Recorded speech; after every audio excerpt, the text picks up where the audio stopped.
what is going to be the actual main event of the first Monday Night Raw on Netflix, right? You had CM Punk versus Seth Rollins was announced at the Netflix Raw kickoff press conference. Michael Cole said the main event for this Raw is going to be the most anticipated match of all time, CM Punk versus Seth Rollins.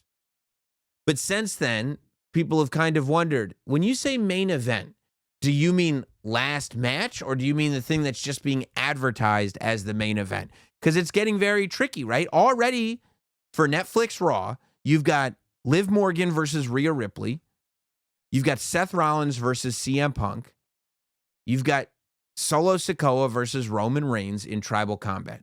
All three of those matches would easily main event any Raw. They could also main event just about any pay-per-view at this point. A premium live event, if you will. So the fact that those three matches are all happening on Raw does lead you to question, what's going to main event this show?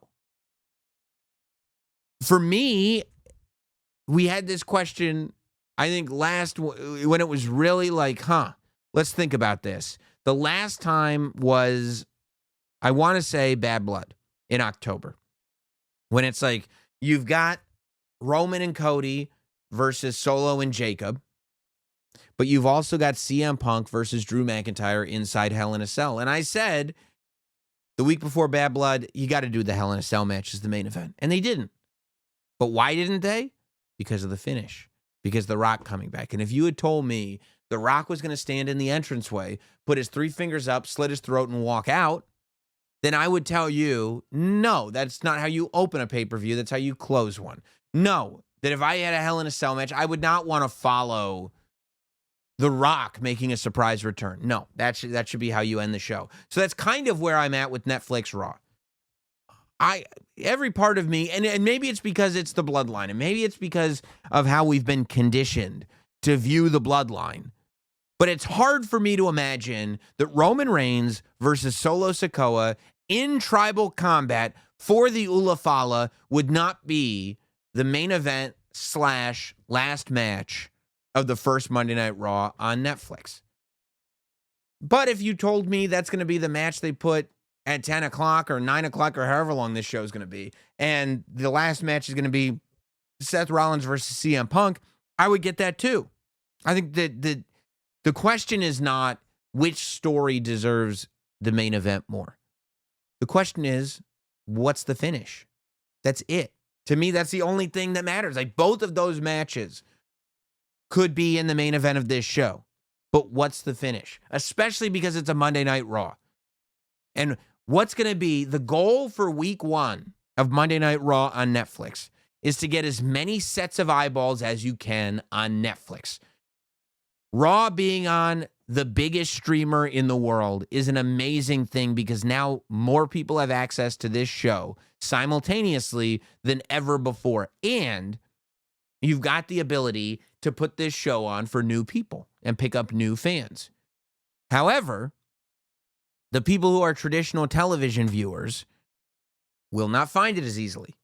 If something's on Netflix, you have to go click on Netflix, click on the show, and decide to watch the show. Even when you've decided to go on to Netflix, how many of us have lost ourselves scrolling and watching those 30-second previews of every single show? I mean, I've spent full nights figuring out what I'm going to watch on Netflix and then realize it's time to go to bed.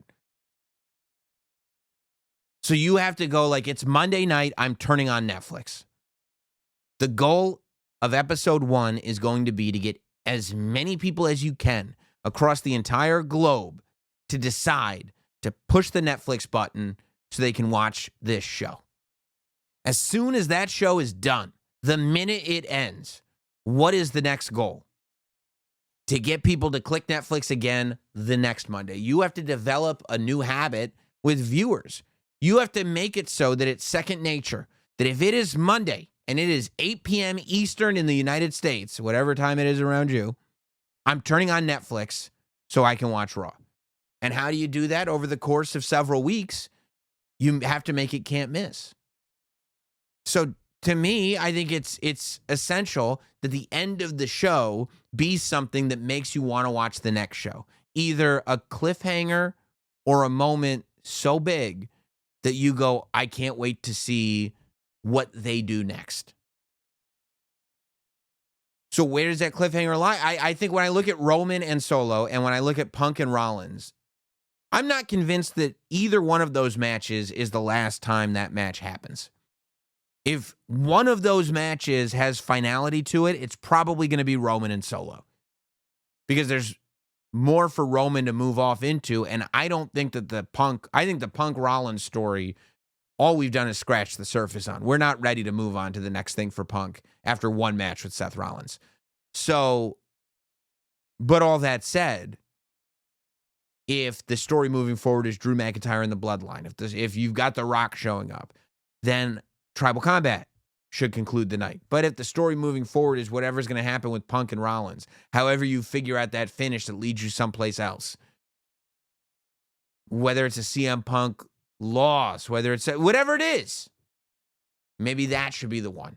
But to me, I feel like it's very, very simple. What main events Netflix Raw should be whatever is going to convince people the most when that show goes off that, man, I want to see this show next week. That's it. It's not a conversation about, well, who's the biggest star? It's not a conversation about, well, what match do you want to see the most? It's not a conversation about, well, who deserves it the most? It's simply a conversation about what scenario is going to put us in a situation where people are like, yep, I'll tell you what I'm doing next Monday at 8 p.m. Eastern. I'm pushing my Netflix button one more time.